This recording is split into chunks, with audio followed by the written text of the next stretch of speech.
할렐루야. 찬양하라 내 영혼을 부르심으로 2023년 11월 12일 주일 오전 예배를 살아계신 하나님께 드리겠습니다.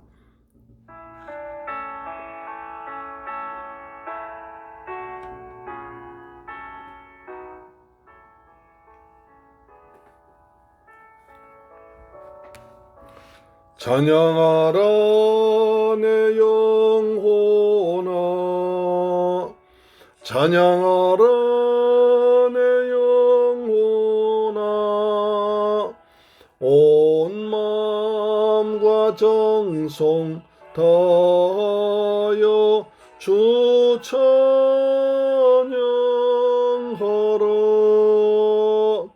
경배하라 내 영혼아, 경배하라 내 영혼아, 온 마음과 정성 다하여 주 경배하라.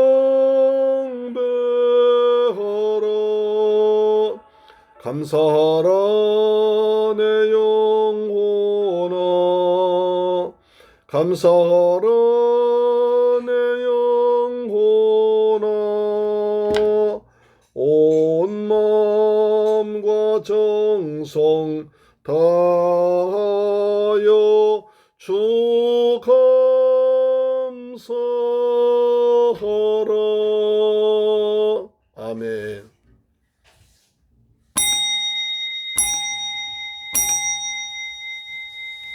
할렐루야. 새 노래로 여호와께 노래하며 성도의 모임 가운데서 찬양할지어다.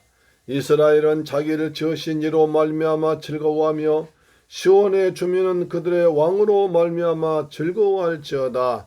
할렐루야. 주오신 아버지 하나님, 감사와 찬양과 영광을 돌려드립니다.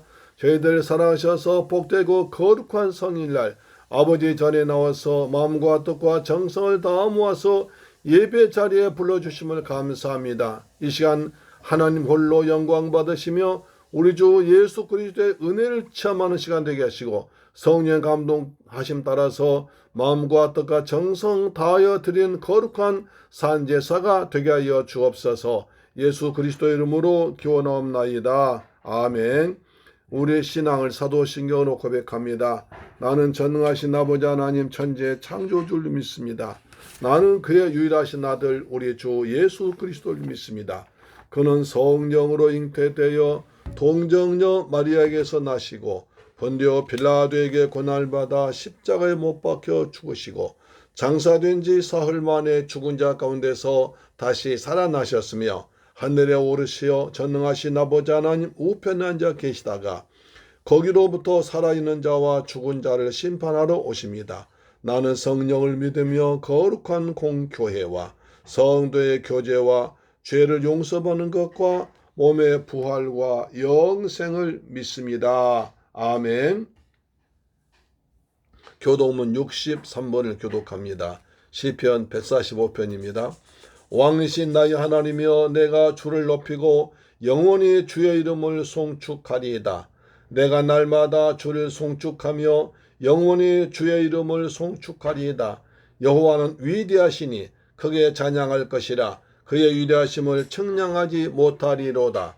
대대로 주께 행하시는 일을 크게 찬양하며 주의 능한 일을 선포하리로다. 주의 존귀하고 영광스러운 위엄과 주의 기이한 일들을 나는 작은 소리로 읊조리리이다. 사람들은 주의 두려운 일의 권능을 말할 것이요 나도 주의 위대하심을 선포하리이다. 그들이 주의 크신 은혜를 기념하여 말하며 주의 의를 노래하리이다. 여호와는 은혜로우시며 긍휼이 많으시며 도하기를 더디하시며 인자하심이 크시도다.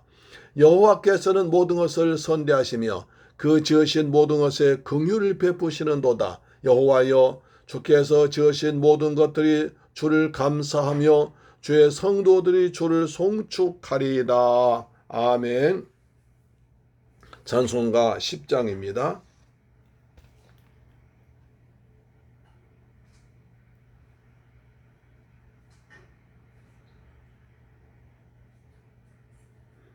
전능왕 오셔서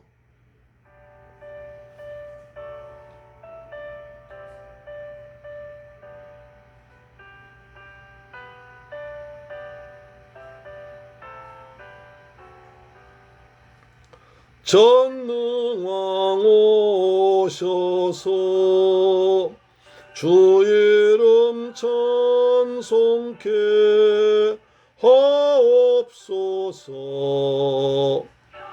왕과 권능의 성부여 오셔서 우리를 다스려 주옵소서. 생한 성자여 오셔서 기도를 들으소서. 가신 백성을 복내려 주시고 거룩한 마음을 주옵소서. 아멘. 전능왕 오셔서 우리 가운데 임하시옵소서. 왕 대신 만왕 왕신 우리 주님을 찬양합니다. 너의 주 성령 오셔서 큰 증거 주옵소서. 전능한 주시여 각 사람 맘에서 떠나지 마시고 계십소서. 일체께 한없는 찬송을 드립니다. 주님을 영광 중 배옵고 영원히 모시게 하옵소서. 아멘.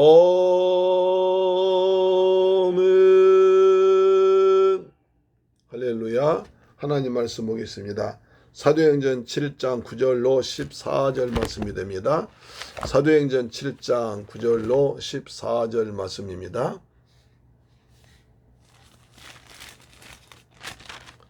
자, 신약성경 197페이지에 기록되어 있습니다. 사도행전 7장 9절로 14절 말씀 시작. 여러 조상이 요셉을 시기하여 애굽에 팔았더니 하나님이 그와 함께 계셔 그 모든 환난에서 건져내사 애굽 왕 바로 앞에서 은총과 지혜를 주시매 바로가 그를 애굽과 자기의 온 집에 통치자로 세우느니라. 그때에 애굽과 가나안 온 땅에 흉년이 들어 큰 환난이 있을세 우리 조상들이 양식이 없는지라. 야곱이 애굽에 곡식이 있다는 말을 듣고 먼저 우리 조상들을 보내고 또 재차 보내매 요셉이 자기 형제들에게 알려지게 되고 또 요셉의 친족이 바로에게 드러나게 되니라. 요셉이 사람을 보내어 그의 아버지 야곱과 온 친족 75사람을 청하였더니. 아멘. 할렐루야. 사랑하는 새물교회 가족 여러분, 오늘도 하나님이 베풀어 주신 은혜와 평안이 우리 모두의 범사에 풍성하게 임하기를 축원합니다. 날씨가 점점 추워지지만 하나님은 사랑하는 마음으로 성전에서 함께 모여 예배드리는 것이 최고의 복이고 여러분을 사랑하고 축복합니다. 오늘은 지난주에 이어서 스데반의 설교 2를 통해서 은혜 받으려고 합니다. 지난 시간에 기독교 최초의 순교자는 목사나 선교사가 아니라 바로 집사 스데반 집사였다고 말씀드렸습니다. 스데반은 우리 주 예수님께서 십자가형을 당했을 때에 죄목과 똑같이 거룩한 성전을 모독하고 율법 어겼다는 두 가지 죄목으로 산헤드린 공회에서 대제사장의 심을 받고 있습니다. 백성들과 서기관 장로들이 돈을 주고 사람들 매수하여 거짓 증언하게 합니다. 말 한마디 잘못하면 엄청난 고난당할 위태한 상황입니다. 그럼에도 불구하고 스데반은 그들에게 여러분 부형들이여 들으소서라고 설교를 시작합니다. 거기에 모인 사람들은 모태에서부터 말씀으로 단련되고 구약의 모세 오경과 시편 줄줄 외우는 사람들입니다. 그런데도 스데반은 먼저 내가 율법을 어기지 않았다는 증거로 믿음의 조상 아브라함부터 설교를 시작했습니다. 하나님이 아브라함을 부르시고 인도하시고 땅과 후손을 주셨다고 약속하셨고 또 할례의 언약을 주었다고 하십니다. 그래서 이삭이 난 지 8일 만에 할례를 방행하였고 야곱이 우리 12조상을 낳았다고 말했습니다. 할례 언약은 피의 언약으로 나중에 예수님은 십자가에서 피 흘려 죽으심으로 우리를 구원하여 하나님의 자녀로 삼아주시는 구속사를 상징한 것입니다. 오늘은 요셉을 통해서 하나님의 역사하심을 증거하고 있습니다. 큰 은혜 받는 복된 시간 되기를 축복합니다. 첫째로 애굽으로 팔려간 요셉입니다. 주님 사도행전 7장 9절 보시면 여러 조상이 요셉을 시기하여 애굽에 팔았더니 하나님이 그와 함께 계셔 이로 시작됩니다. 스데반의 설교는 족장시대에서 이삭과 야곱을 뛰어넘어서 요셉을 조명하고 있습니다. 이삭에 대해서 보면 백세에 태어난 기적과 어머니 리브가 이야기, 모리아산에서 번제로 바쳐진 것, 우물 이야기 등 할 말이 많습니다. 야곱에 대해서도요. 형 에서와의 갈등, 하란으로 도망가서 삼촌 라반의 집에서의 일, 라반의 딸 라헬과 레아와 자매 간의 사랑 싸움으로 자식 낳기 경쟁에서 12명 낳은 이야기, 야복강에서 기도 응답받은 이야기 등의 드라마틱한 이야기가 많습니다. 그럼에도 불구하고 스데반이 이들은 간단히 언급만 하고 왜 요셉을 자세히 증거하고 있을까요? 제가 퀴즈를 내겠습니다.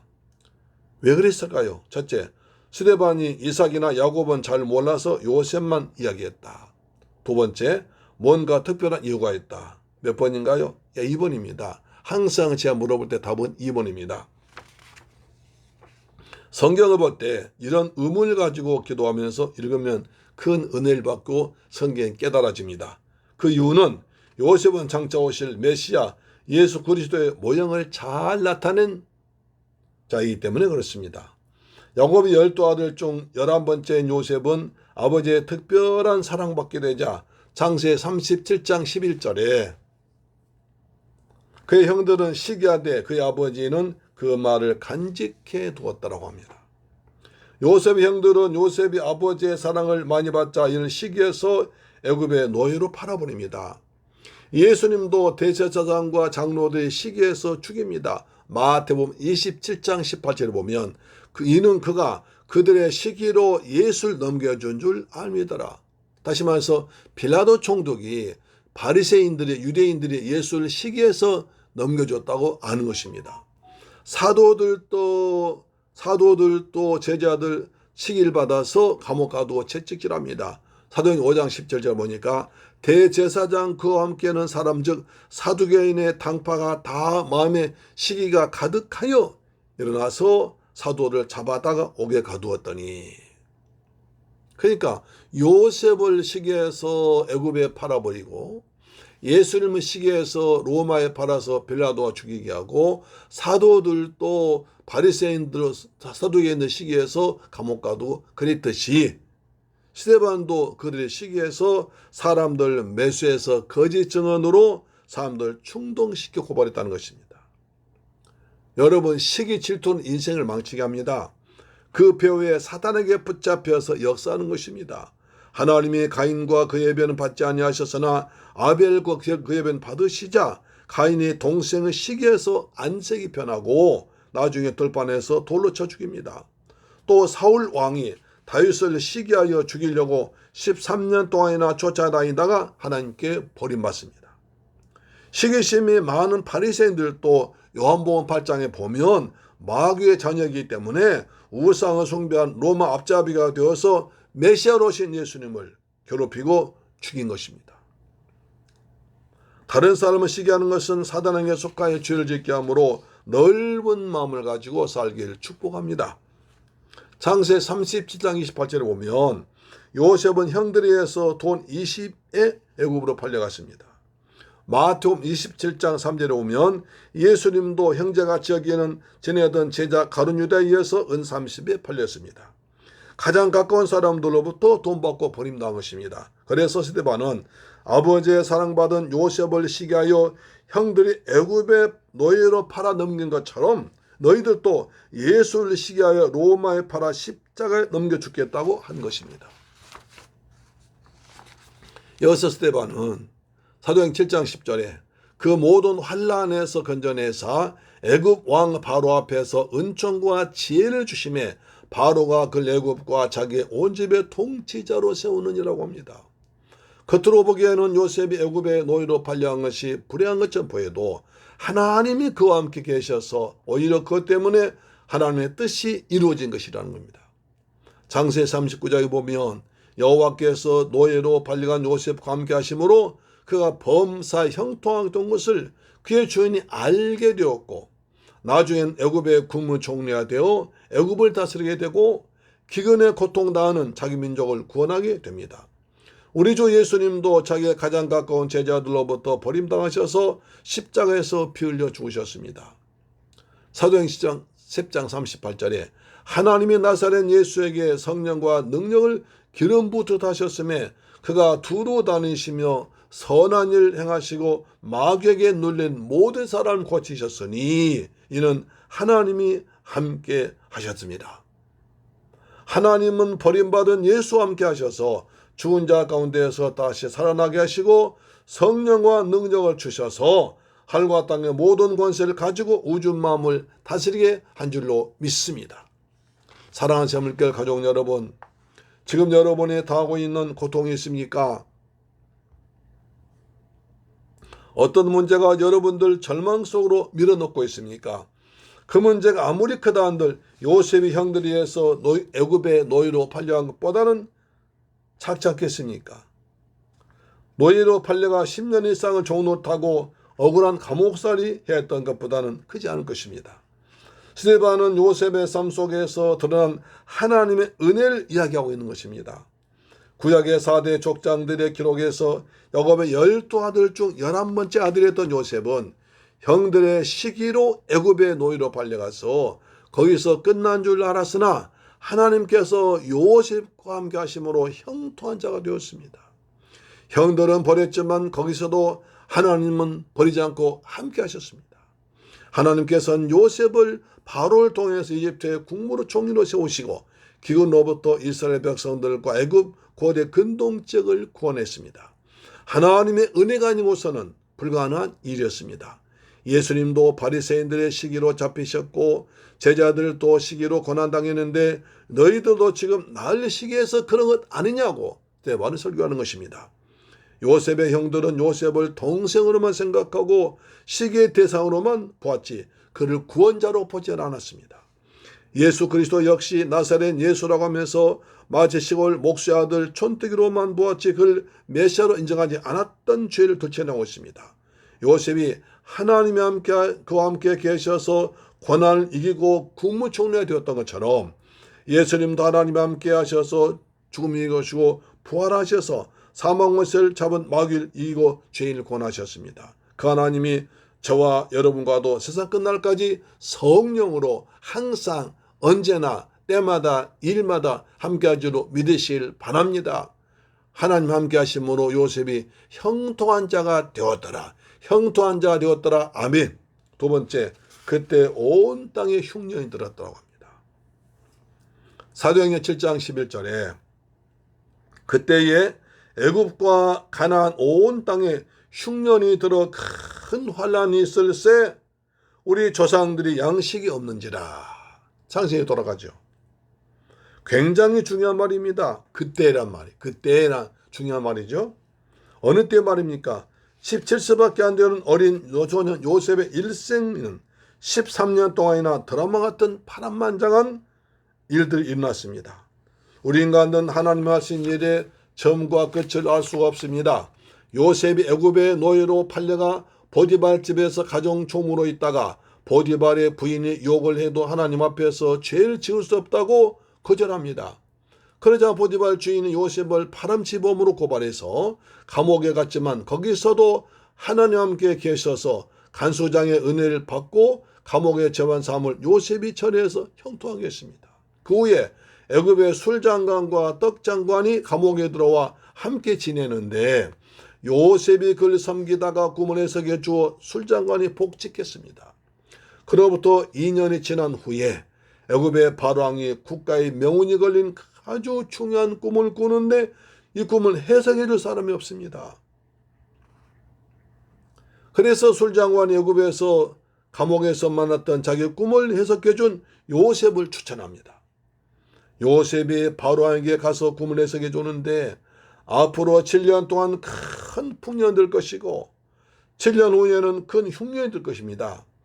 풍년에 7년 동안의 곡식을 잘 준비해서 7년 흉년을 잘 대비해 나라가 망하지 않습니다. 라고 대책까지 말해줬습니다. 그러자 바로왕이 감동을 합니다. 장세 41장 38절에 바로가 그의 신하들에게 이르되 이와 같이 하나님의 영에 감동된 사람을 우리가 어찌 찾을 수 있느냐 하고 죄신 요셉을 당장 국무총리로 임명해서 애굽의 모든 것을 다 주관하게 합니다. 요즘의 국무총리는 권한이 없는 허수아비 같지만 요셉의 권한은 막강했습니다. 그 후에 온 천하에 큰 흉년이 들어서 먹고 살 길 없는 때에 애굽에 곡식이 있다는 소식이 듣고 야곱이 아들들에게 애굽에 가서 곡식을 사오라고 명령합니다. 사도행전 7장 12절에 야곱이 애굽에 곡식이 있다는 말 듣고 먼저 우리 조상들을 보내고 요셉 어느 날 가보니까 자기 형들이 곡식을 사려고 와서 자기에게 엎드려 절하는 것을 보았습니다.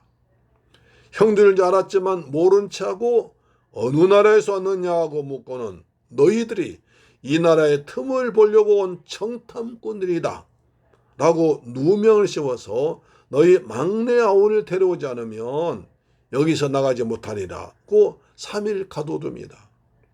그 후에 요셉이 나는 하나님을 경외한다고 말하고 너희 중 한 사람만 남고 곡식을 가져가서 집안의 굶주림 면하라고 은혜를 베풀어 줍니다.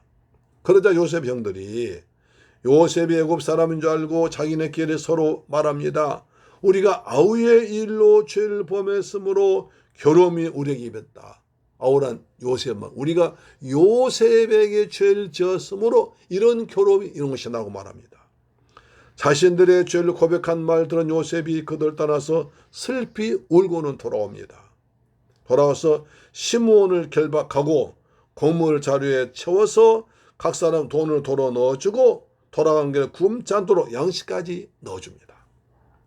그들이 집으로 돌아가는 길에 여관에서 자루 하나를 보러 보니까 돈이 그대로 있습니다. 다른 자루도 거기다 보면 다 돈이 그대로 있습니다. 그들의 집에 와서 아버지 야곱에게 그동안 있었던 일을 이야기를 하고 시므온이 볼모로 잡혀있고 다음에 곡식을 사러 올 때는 막내인 베냐민을 데려오지 않으면 곡식을 사올 수 없다고 말했습니다. 그러자 야곱이 화를 내면서 내 아들 요셉도 없어졌고 시므온도 잡혀있는데 또 막내인 베냐민까지 또 데려가야 한다니 막내 아들은 절대로 보낼 수 없다고 합니다. 그의 형 요셉은 죽고 그만 남았는데 만약 베냐민에게 전해준다면 나는 살 수가 없다고까지 하는 것입니다. 사랑하는 재물결 가져온 여러분, 하나님은 이스라엘 민족을 많이 배출해서 가나안 땅에서 우상 숭배 지도로 있는 가나안 족속을 7족속 몰아내고 메시아 오실 땅을 준비하려고 하십니다. 그래서 요셉을 노예로 먼저 보내고 하나님 함께 하셔서 형통케 하시고 성령 충만케 해서 바로한 꿈을 해석해서 애굽의 국무총리가 되게 하셨습니다. 그때 온 천하의 기근이 들게 해서 애굽으로 내려가게 하신 것입니다. 하나님은 온 세상을 불꽃 같은 눈동자로 다 보고 계시면서 보혜사 성령으로 항상 함께 하십니다. 흉년도 큰 환난도 인생의 아픔도 다 우리 하나님의 뜻이 이루어져가는 하나의 과정인 줄 믿고 날마다 성령 충만하여 감사하며 믿음으로 살기를 주의 이름으로 축원합니다.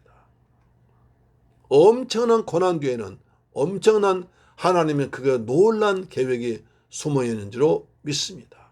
세 번째, 요셉과 형들의 상봉 보겠습니다. 그런 가운데서도 세월이 흘러서 그 땅에 또 기근이 더 심해지고 애굽에서 가져온 곡식마저 다 떨어져 버립니다. 야곱이 다시 애굽에 가서 곡식을 사오라고 합니다. 여기를 가서 곡식을 사오라고 합니다.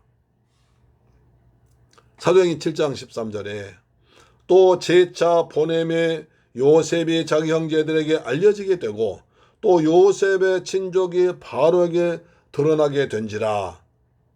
성경은 재차 보냄에라 간단하게 되었지만 그는 아주 문제가 복잡한 문제가 깔려 있습니다.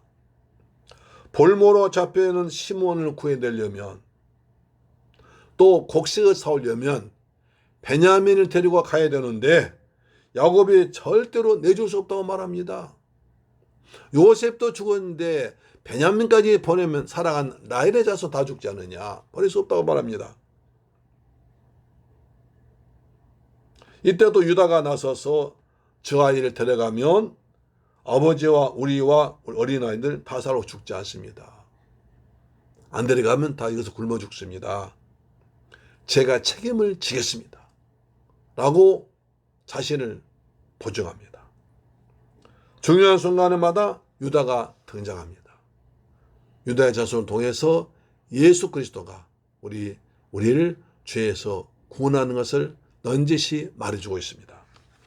그런데 야곱도 할 수 없이 이 땅의 아름다운 소산과 갑자기 돈 가지고 와라 하면서 그들이 가는 길을 위해서 야곱이 축복 기도합니다. 창세 43장 14절에 전능하신 하나님께서 그 사람 앞에서 너희에게 은혜를 베푸사 그 사람으로 너희 다른 형제와 베냐민을 돌려보내게 하시길 원하노라. 내가 자식을 잃으면 잃으리로다. 이런 기도합니다. 태산까지 큰 문제 앞에서 아버지의 기도가 굉장히 정말 중요합니다. 이번 길에 잘못하면 시몬도 잃고 베냐민도 잃고 돈까지 빼앗기고 곡물 사오지 못했다 굶어 죽을 적입니다. 절대절명 순간입니다. 여기서 하나님을 전능하신 하나님이라고 합니다. 은혜를 베풀어 달라고 합니다. 자녀들이 다 무사히 돌아오게 해달라고 기도합니다. 그런데 여러분 이 기도가 하나도 빠지지 않고 다 응답된 줄로 믿으시길 바랍니다. 아멘. 그래서 부모들이 기도하면 자녀들은 웃고 다니고 부모들의 기도를 쉬면 자녀들은 얼굴 찌푸리며 다닌다는 얘기도 있습니다. 우리의 기도가 우리 부모들의 기도가 자녀들 앞길에서 인생길을 막는 장애물을 제거하며 은혜 받게 하시며 때를 따라 도우신 역사가 나타날 줄로 믿습니다. 창세기 43장 15절 보면 그 형제들이 예물을 마련하고 갑절의 돈을 자기들의 손에 가지고 베냐민을 데리고 애굽에 내려가서 요셉 앞에 서니라. 요셉 앞에 섰습니다. 생사 여탈권 가진 요셉 앞에 형들이 섰습니다. 형들이 애굽에 다시 와서 요셉 앞에 섰을 때에 얼마나 두렵고 떨렸겠습니까? 우리가 잘못하면 시몬도 죽고 베냐민도 죽고 혹시 또 못 살면 어떻게 하나 굉장히 두렵고 떨린 가운데 섰습니다. 그들은 아버지 야곱의 기도를 생각했을 것입니다. 우리 아버지가 기도하셔서 전능하신 하나님께서 우리에게 은혜를 베푸사 우리가 요셉을 통해서 우리가 구원받고 곡식 사갈 거야. 다시 집에 갈 거야. 라는 아버지의 기도를 생각하면서 요셉 앞에 섰습니다. 요셉이 그들 만나보니 그렇게도 보고 싶던 막내하고 베냐민이 거기 있는 것입니다. 베냐민을 보자 요셉은 자기의 비서실장에 말합니다. 이 사람들 내 집으로 모시고 점심때 잔치를 준비해라 라고 지시를 합니다. 요셉이 왜 막내 아우를 그렇게 보고 싶어 했을까요? 여러분 알다시피 야곱은 부인이 4명입니다. 본부인이 레아와 그 동생 라헬이고 또 자매간의 사랑 싸움이 벌어져 가지고 두 여종을 같이 넣어서 부인이 4명 됩니다. 그래서 12명 경쟁적으로 낳잖아요. 근데 야곱이 가장 사랑했던 라헬은 베냐민과 요셉과 베냐민이 낳습니다. 근데 요셉은 잃어버렸잖아요. 죽었다고 하고 있잖아요. 그 베냐민은 그렇게 사랑하지 않겠습니까? 또 요셉도 자기 친동생, 자기 핏줄 같은 친동생 베냐민이 얼마나 사랑스럽고 얼마나 반갑겠습니까? 그래서 집으로 모시고 잔치를 베풀어라 라고 한 것입니다. 형들이 요셉의 집으로 인도되자 아마 우리 같으면 총리 공관에 있죠. 우리 한남동에 있죠. 총리 공관으로 인도되자 두려워하면서 전에 우리 서류 자료에 돈이 들어있었는데 그것 때문에 우리를 잡아 노예로 삼고 우리 재산을 빼앗으려 할 거 아니냐. 정오에 요셉이 오자 엎드려 절합니다. 그리고 준비해온 예물 드립니다. 요셉이 아버지 그 노인 잘 계시냐고 아버지 안부를 물어봅니다. 요셉이 눈을 들어 자기 동생 베냐민을 보고 하나님이 내게 은혜 베푸시기를 원한다고 축복해 줍니다. 그리고는 창세기 43장 30절 보니까 요셉이 아우를 사랑하는 마음에 복받쳐 급히 우울 곳을 찾아 안방으로 들어가서 그동안 가슴 한켠에 서리서리 맺혀있던 감정이 복받쳐서 울 곳을 찾아 실컷 울고는 다시 나와서 음식을 차려라고 합니다. 그런데 음식 그 앉은 자리 배열이 특별합니다. 자리마다 그 이름이 써있나 봐요. 창세기 43장 33절에 그들이 요셉 앞에 앉되 그들의 나이에 따라 앉히게 되니 그들이 서로 이상하게 따라 요셉이 자기 음식을 그들에게 주되 베냐민에게는 다른 사람보다 5배나 주매 그들이 마시며 요셉과 함께 즐거워했더라. 형들이 이제 그 참 떨리는 마음으로 애굽의 국무총리 자기 집에 공관을 초대해서 식사 대접하니까 굉장히 두렵게 했습니까? 우리가 지난번에 곡식자루에 돈이 있었는데 우리가 그 돈도 뺏고 여기서 또 드집 잡아서 우리 죽이고 다 할 거 아닌가 그런 두려움이 있겠지요. 그 잔치를 베풀어도 밥이 넘어가겠습니까? 더구나 자리가 이상하게 해요. 나이선으로 쫙 배열되어 있는 거예요. 이상하다. 어떻게 우리를 이렇게 형제 나이 순서를 알고 배열했을까? 이상한데 또 요셉이 친히 음식을 나눠줍니다. 그런데 총리 음식 주니까 황소하게 받잖아요. 그런데 베냐민에게는 5배나 더 주는 거예요. 이상한 일이 연속입니다. 그러나 이미 음식을 먹으니까 즐겁게 먹습니다. 그날 밤이 지나서 하루 종일 그 파티에 남았죠. 정오 때 먹었으니까 이제 저녁까지 오래 파티가 되고 거기서 잠을 자고 그 다음 날인 떠나야 됩니다. 형들이 다시 집으로 돌아가는데 곡식을 자루에 가득 채워주고 돈도 넣어주면서 그래 끝난 게 아니라 요셉이 자기가 그 술을 먹고 점을 친 은잔을 그 베냐민 자루에 넣고 보냅니다. 뭔가 베냐민을 꼬투리 잡아 일을 하려는 거죠. 형들은 그것도 모르고 기름을 재촉해서 집으로 가는데 요셉이 조금의 자기 부하에게 가서 저 사람들 잡아라. 그리고 내 은잔이 없어졌는데 은잔을 찾으면 그들 끌고 오라고 합니다. 그래서 비서장 쫓아가가지고 잡습니다. 너희가 내 주인의 은잔 훔쳤으니 선을 악으로 갚는도다. 이 나쁜 사람들아 막 책망을 합니다. 그러자 형들이 우리는 절대 훔치지 않았습니다. 하나님 믿는 백성이 절대 훔치지 않았습니다. 만약 우리 곡식자루에서 은잔이 발견되면 그는 죽을 것이요 우리 모든 당신의 노예가 되겠습니다. 왜? 자기들은 가져오지 않았으니까요. 우리 절대 안 가져왔습니다. 만약에 누가 우리 곡식자루 중에 은잔이 발견되면 그 사람은 죽을 것이요 우리 모두는 노예 되겠습니다. 라고 말합니다.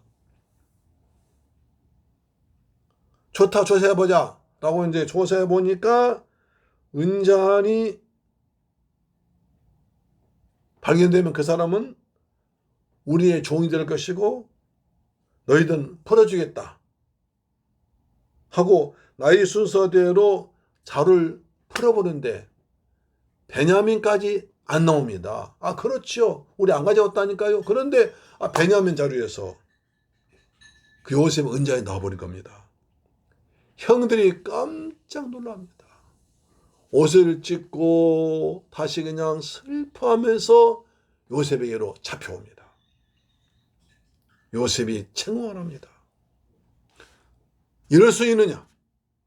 내가 너희들에게 곡식도 많이 주고 또 돈도 넣어주고 그런데 내가 가장 사랑하는 내가 가장 귀하게 쓰는 은자를 훔쳐가다니 괘씸하다면서 요셉이 막 화를 냅니다. 그때 유다가 나섭니다. 우리가 무슨 말 하겠습니까? 하나님이 우리의 죄를 찾아내 있었으니 우리가 다 노예가 되겠습니다. 우리가 옛날에 요셉 동생을 노예로 팔아먹었는데 우리 죄가 또 이제서 기억나가지고 하나님 우리 죄를 찾으셔가지고 우리 다 당신의 노예가 되겠습니다. 우리가 무슨 말 하겠습니까? 할 말이 없습니다. 요셉이 아니다. 내 은잔에 발견된 자만 노예가 돼야 된다. 유다가 아닙니다. 우리 모두가 있겠습니다. 우리는 사실 12형제인데 이 아이 형은 일찍 죽었습니다. 그의 어머니도 죽었습니다. 아버지의 생명과 아이의 생명 하나로 묶여 있습니다. 그래서 만약 이 아이를 놓고 가면 우리 아버지가 슬퍼서 돌아가시 버립니다. 제가 이 아이를 대신해서 종이 될 테니까 이 아이를 돌려보내주세요 라고 예언합니다. 우리 이 아이 형은 일찍 죽어버렸고 어머니도 돌아가셨고 우리 아버지는 그 이 아이 하나 가지고 여생 살아가시는데 이 아이마저 여기서 잡혀있으면 노예를 가면 우리 아버지 돌아가십니다. 그러니 내가 이 아이 대신에 여기 있을 테니까 이 아이를 보내주세요 라고 사정합니다. 요셉은 그것을 다 보고 듣고 있습니다. 그래서 형들이 전에 지은 죄를 회개하고 있구나. 그리고 아버지를 사랑하고 있고 동생을 사랑하는구나 라고 그것을 느낍니다. 형들이 회개하고 있구나. 아버지 효도하고 있구나.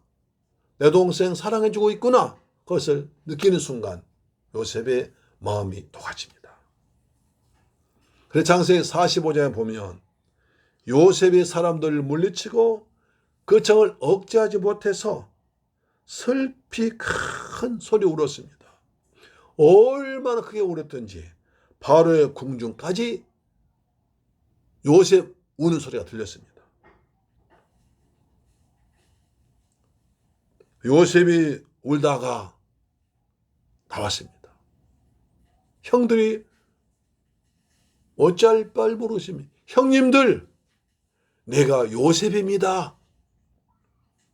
그때 형들이 얼마나 놀랐겠어요. 아니 무슨 소리야. 우리가 13년 전에 노예로 팔아버린 요셉이 이 애굽의 국무총리라 말도 안 돼. 이게 꿈의 생시야. 놀라서 그냥 어쩔 줄 모르고 있습니다. 형님들 내게로 가까이 와서 나를 만져보세요. 요셉 맞다니까요. 나는 당신들이 애굽에 팔아먹은 요셉이 맞다니까요. 라고 합니다. 그러면서 창세기 45장 5절에 당신들이 나를 이곳에 팔았다고 해서 근심하지 마소서. 한탄하지 마소. 하나님이 생명을 구원하시려고 나를 당신들보다 먼저 보내셨나이다. 형님들 나를 애굽에 팔았다고 한탄하지 마세요. 두려워하지 마세요. 근심하지 마세요. 당신들이 판 아니라 하나님께서 나를 우리 민족을 구원하시려고 이곳에 먼저 보내신 것입니다. 라고 해석을 합니다. 하나님의 큰 구원으로 당신의 생명을 보존하려고 나를 이곳에 먼저 보냈습니다. 그리고 자기 동생 베냐민을 안고 웁니다. 얼마나 보고 싶었겠어요. 얼마나 그리웠겠어요. 창세기 45장 15절에 요셉이 또 형들과 입맞추고 안고 우니 형들이 그제서야 요셉과 말하니라. 자기 동생 베냐민을 끌어안고 울다가 이제 또 형들과도 한 번 한 번씩 끌어안고 울면서 그동안에 쌓이고 쌓였던 그 원한, 그 가슴 아픈 사이를 다 풀어버립니다. 그리고 입맞춤 그때야 형들이 요셉과 말을 하고 내가 미안하다 하면서 말했겠죠. 그 후에 형님들 빨리 가서 아버지를 모셔서서 내가 눈 이 영화를 함께 누리도록 가세요 라고 아버지 초대합니다. 사도행 7장 14절입니다. 요셉이 사람을 보내어 그의 아버지 야곱과 온 친족 75사람을 청하였더라. 사랑하는 샘물교회 가족 여러분, 요셉은 형들에 의해서 노예로 돈에 팔렸지만 하나님 함께 하시니까 형통한 자가 됩니다. 우리 인생의 환난도 하나님 함께 하시고 성령 충만하면 화가 변하여 복이 될 줄 믿습니다. 하나님은 꿈과 기근 통해서에도 하나님의 뜻을 이루신 것처럼 하나님은 지금도 살아계셔서 세상을 다스리고 통치하고 계십니다. 야곱은 야곱의 곡식을 살아간 아들들에게 간절히 기도해 줬는데 그 기도가 그대로 응답되었습니다. 형들이 자기의 죄를 회개하고 형제를 사랑하며 아버지는 효도하는 것을 보고 형들 요셉은 용서했습니다. 요셉은 두려운 형들에게 당신들이 날 판 것이 아니라 하나님이 날 이곳에 먼저 보냈다고 하나님이 보냈다고 말합니다. 스데반은 유대인들에게 지금 너희들은 요셉 형들보다 더한 사람들이야. 형들이 요셉을 시기해서 애굽의 노예로 팔았지만 하나님이 구원자라 삼으신 것 같이 너희가 예수를 시기해서 로마에 팔았으나 하나님 다시 살리셨고 부활하게 하셨어 라고 말합니다. 하나님은 우리의 아버지십니다. 그 하나님이 이 땅에 메시아 오실 땅 아브라함을 갈대아 우르에서 부르시고 인도했습니다. 그 하나님이 요셉을 애굽으로 다시 보내셔서 하나님의 나라 백성들 많아지게 하셔서 큰 구원을 이루었습니다. 그 하나님께서 오늘도 저 여러분을 불꽃 같은 눈동자로 지키시고 인도하시고 계실 줄 믿습니다. 하나님은 모든 합력하여 선으로 만드시는 분인 줄 믿으시길 주의 이름으로 축원합니다. 아멘. 기도하겠습니다. 좋으신 아버지 감사합니다. 저희들 사랑하셔서 스데반 설교를 통해서 은혜받게 하심을 감사합니다. 스데반은 요셉 아브라함을 이야기하고 또 요셉을 이야기함으로써 유대인들이 예수를 팔고 로마에 팔고 또 예수님의 시기에서 죽였듯이 사도들 시기에서 핍박하고 스데반도 시기에서 핍박을 알고 그들의 죄를 드러내고 있습니다. 지금 저희들 날마다 하나님 은혜 가운데서 넓은 마음으로 시기하지 않고 축복하게 하시고 은혜 가운데 살아가도록 도우시며 항상 하나님께 함께 하심을 믿고 성령 충만함으로 세상 살아가도록 도와주옵소서. 주님 저희에게 넓은 마음을 주옵소서. 자녀를 위해 기도하는 마음을 주옵소서. 예수님의 이름으로 기도드립니다. 아멘. 찬송가 393장입니다.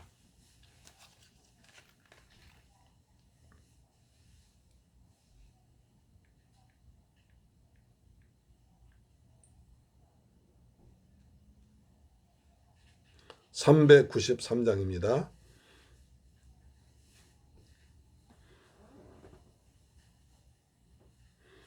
오 신실하신 주님,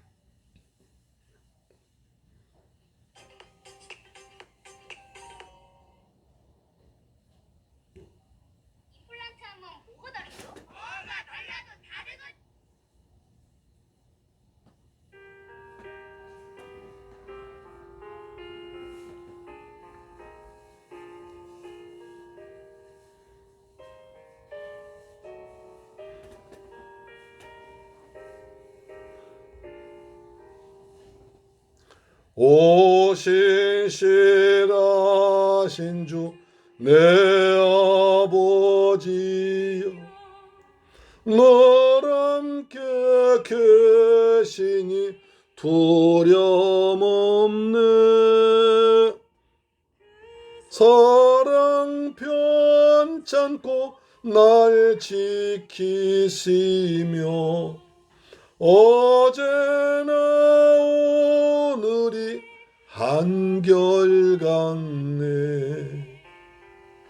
오신 실하신 주, 오신 실하신 주, 날마다 자비를 베푸시며 일용할 모든 것 내려주시니 오신 실하신 주, 나의 구주. 아멘. 봄철과 또 여름, 가을과 겨울, 해와 달 별들도 다 주의 것. 만물이 주 영광 드러내도다.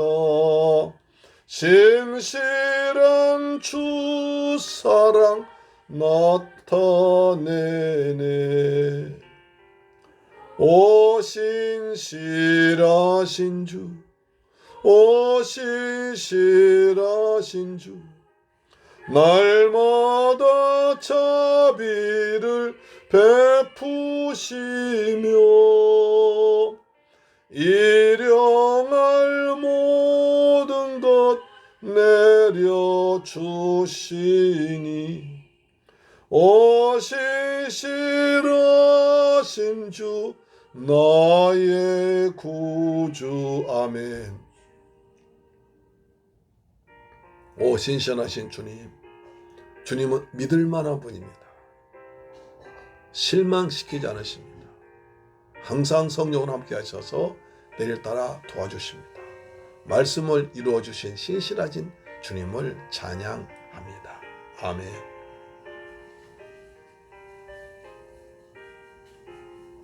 주여,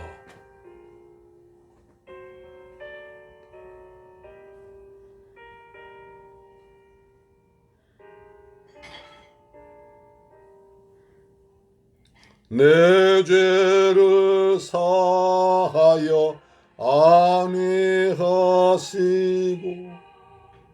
주 친히 오셔서 인도하네. 오늘의 힘되고 내일의 소망, 주만이 만복을 내리시네. 오신 실하신 주, 오신 실하신 주, 날마다 자비를 베푸시며 일용할 모든 것 내려주시니 오신 실하신 주, 나의 구주. 아멘. 좋으신 아버지 감사합니다. 저희들 사랑하시고 축복하셔서 주님의 은혜를 받게 하심을 감사합니다. 요셉이 형들에 의해서 노예로 팔려갔지만 여호와께서 거기서도 함께 하셔서 형통한 자가 되게 하시고 마침 하나님의 나라를 이루는 귀한 꿈을 이루어 주셨습니다. 저희들 하나님 은혜 가운데서 남을 시기하지 않고 항상 섬기며 베푸는 삶을 살아가도록 아버지 도와주옵길 원합니다. 요셉처럼 우리에게 성령을 충만하게 부어 주셔서 하나님의 영광 드러내는 믿음의 사람 되게 하심을 감사합니다. 받은 바 그 은혜 감사해서 정성껏 준비한 예물을 아버지께 믿음으로 드립니다. 11조 드리십니다. 말라기 3장 약속하신 말씀대로 하늘 문을 여시고 복을 쏟아 부으시며 황충을 다 금하여 주옵시며 기한전 과일이 떨어지지 아니하도록 저희들의 모든 소유를 지켜 주옵소서. 주신 은혜 감사해서 감사의 물듭니다. 평생 동안 감사 제목이 넘치도록 축복하시며 이방지역 주간심령구학에서 선교 물질 드렸습니다. 이 귀한 물질이 성교사님 힘되게 하시고 주간심령 권하는데 잃어버린 영혼 찾는데 쓰임받도록 도와주옵소서.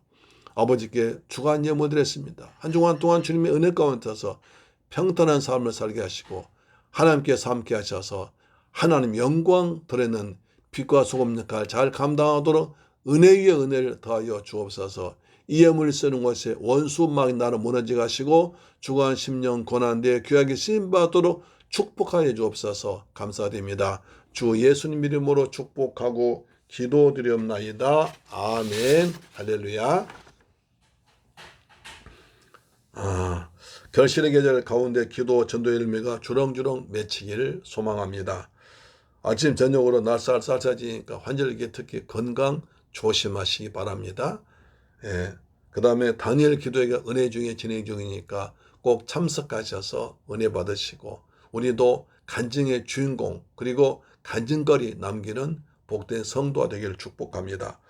다음 주는 지난 한 동안 베풀은 은혜에 감사하는 추수감사절입니다. 감사한 마음으로 예배드리기를 축복합니다. 찬송가 436장 드린 뒤에 축도로 마치겠습니다. 찬송가 436장입니다.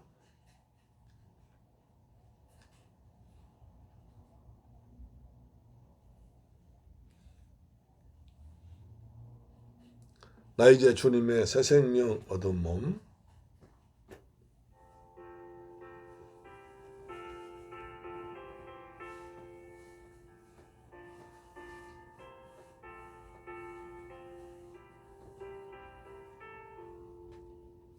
나 이제 주님의 새 생명 얻은 몸. 옛것은 지나고 새 사람이로다. 그 생명 내 맘에 강같이 흐르고 그 사람 내게서 해같이 빛난다. 영생을 누리며 주 안에 살리라. 오늘 또 내일 또 주 함께 살리라. 안에 감추인 새 생명 얻으니 이전에 좋던 것 이제는 값없다. 하늘의 은혜와 평화를 맛보니 찬송과 기도로 주 함께 살리라. 영생을 누리며 주 안에 살리라. 오늘 또 내일 또 주 함께 살리라. 아멘.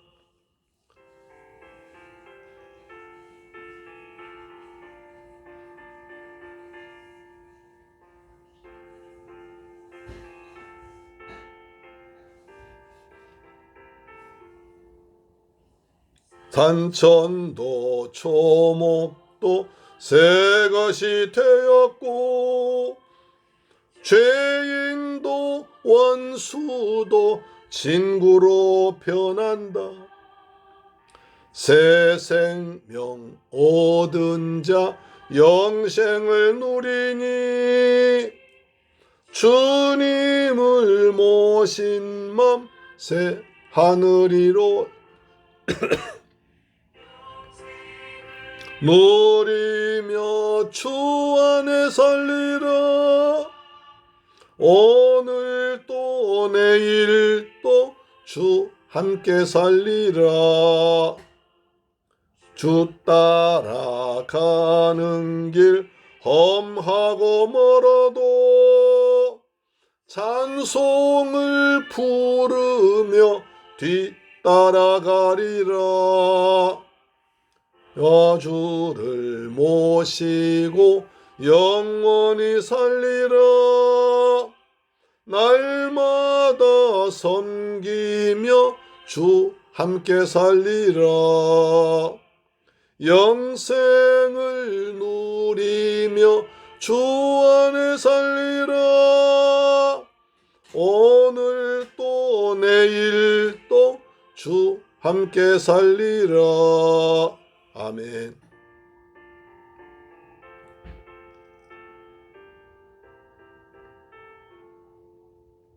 축도로 마칩니다.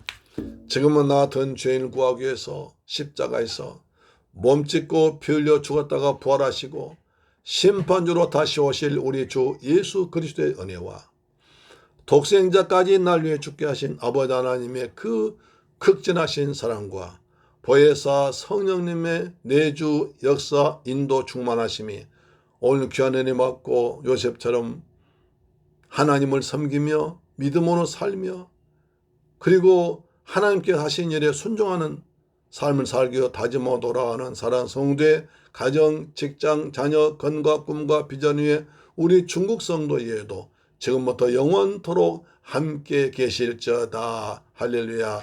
오 주님 감사합니다.